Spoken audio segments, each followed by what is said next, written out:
In the world of Phineas and Ferb, summer is suspiciously long. Initially I thought it was just my impression and that it wasn't as many episodes as I remembered. But the mystery of how long the summer is in the series is much more contentious than I thought. You see, something I didn't know is that right off the bat, the intro of the show tells us that they have 104 days of summer vacation. And this brings several problems. I don't know about you, but as a Latin American, I don't remember ever having such a long vacation, and I even thought that maybe that amount of days was the vacation of privileged first world people.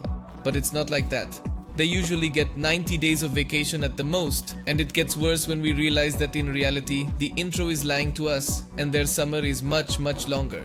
Typically, each episode within Phineas and Ferb is divided into 2 segments, and each segment in turn takes place over the course of an entire day. The first season has 47 episodes, the second has 65, the third has 62, and the fourth has 49 episodes. Although we should also count the Second Dimension movie, since it is canon and is referenced in the series a few times, as well as the crossover with Milo Murphy's Law. Once we do the sum, we can see that there are 225 segments. That is 225 days of summer, something totally illogical and irrational, indicating that they had no school for almost 8 months. It's a dream many of us had, but it never came true, except for the brutal pandemic produced by that bat soup. So, today we will devote ourselves to unraveling this mysterious mystery. And no, it wasn't another pandemic, I think. The first thing to keep in mind is that some chapters of the series can be discarded for different reasons. For example, with the first season alone, we can shorten the list a bit. The episode Phineas and Ferb Get Busted, which is where Candace manages to expose her brothers and they are sent to a military school, actually ends up being a dream within a dream. An Inception type episode that takes place inside Perry's mind and could have happened on the night of any other episode. There's also Unfair Science Fair, which occurs at the same time as Unfair Science Fair Redux, only it's told from different perspectives.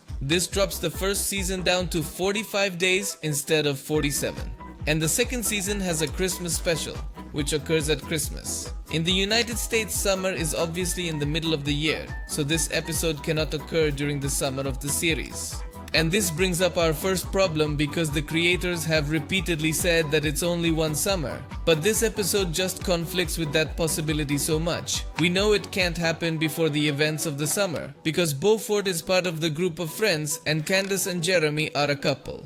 But we also see that Doofenshmirtz is evil still, when at the end of the series he gives up evil and becomes good, which brings up new problems and interesting possibilities. Turning to the list of weird episodes, in Season 3 we have several, such as Tristone Area, the Temple of Juachadun, Doof Dynasty and Excalifurb, all occurring in alternate timelines, and Giants and When Worlds Collide occur on the same day, so we can subtract them. In the 4th season we can subtract even more episodes. A for Your Eyes Only and Happy New Year take place in the winter. A B-Day is a retelling of another episode already seen from another perspective. Drusselsteinoween takes place on Halloween, and the terrifying Tri-State Trilogy of Terror does occur in midsummer, but at night, so it's surely on the night of some episode we already saw. The Doof 101 episode takes place in the middle of the school year, and the Star Wars special, for obvious reasons, is also not part of canon. The episode of the Return to the Second Dimension is set in an alternate line. And finally, we must also avoid counting Act Your Age, which is set 10 years in the future when the protagonists are about to enter college. With all these exceptions we have made to the series, we can do a retelling. And as you are seeing on screen, apparently the summer of Phineas and Ferb had at least 207 days. And I say at least because sometimes mentions are made of things that never happened but could well have happened in that same summer. So as not to complicate matters further, we'll leave it at that number, which is almost double the 104 days of summer we were given in the intro of the series. Now, I know that in the face of this mysterious mystery, many of you will be thinking of the most obvious and simple answer. It's a cartoon, dude, don't be kidding. Something interesting that few dared to rescue is that Phineas and Ferb premiered in the year 2007, a time when Disney series were not aired for so long, and when Disney ordered their seasons, the series used to have a total of 52 episodes, as was the case of Jake Long, the series of The Emperor's New Groove or The Replacements. This did not happen to every series, but usually if your Disney series was successful, corporate would order 52 episodes total. Because of this, it is very likely that the 104 days of summer had to do directly with the fact that the creators expected to have 52 episodes of 2 segments each. That is, we would see 104 days of summer in the series. But something unforeseen happened, and that is that Phineas and Ferb was a much more popular and successful series than anyone could have anticipated, and Disney would not stand idly by without ordering more episodes, so there's your boringly logical answer void of any creativity. But I know that's not what you came here for. One thing I love about Phineas and Ferb is that the fact that Summer is Titanic is not something that is overlooked within the universe itself, but rather the characters on more than one occasion allude to this theme, as in The Curse of Candace, where Phineas says, "I know what you're talking about, Ferb, it seems like more than 104 days. This also happens in the episode Cranius Maximus, where Valjeet and Buford have a conversation in which they say that 3 months of summer have already passed, but the projects they have worked on already exceed 150. And even in the first episode of the 4th season, Doofenshmirtz complains because he is running out of ideas and the summer goes on and on. There are other occasions where reference is made to this long summer, but I think it's clear by now that it's not just cartoon logic. The characters know that the summer is strangely long and are aware that something is wrong, but they can't seem to figure out why. This pushes aside several theories that more than one project can be carried out in the same day, because although there are some episodes that take place in a single day, they are very rare.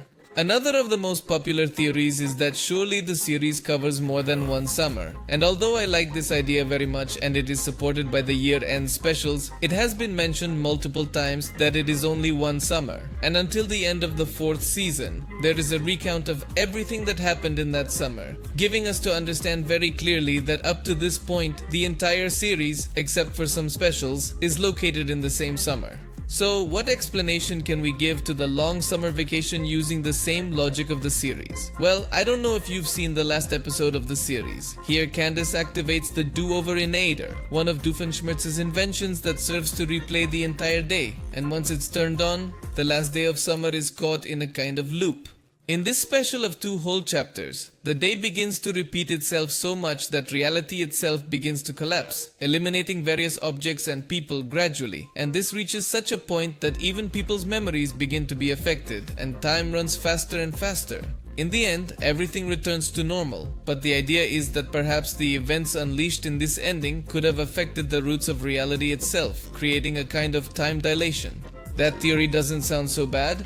But there is another one very similar to the one we just mentioned, and we could even say that it complements it very well, and that is that Danville could be enclosed in an imperceptible bubble that changes its relationship with space-time, which makes all the inhabitants perceive time differently. All this is because Danville is a place that functions as a dumping ground for time travelers, especially during the 19th century, a time when many travelers were stranded in this town. This is something that is 100% real, but is not mentioned during the original series at any point, but is explained in the Milo Murphy's Law series. Remember we mentioned at the beginning of the video a crossover of Phineas and Ferb with this series? It wasn't just filler or anything. Actually, the Milo series is from the same creators of Phineas and Ferb and is set in the same universe, along with Hamster and Gretel, but we won't talk about them at the moment. What is important is that one of the central focuses for the Milo Murphy series is time travel, as it features characters like Balthazar Cavendish, who is a time traveler along with his sidekick Vinnie Dakota.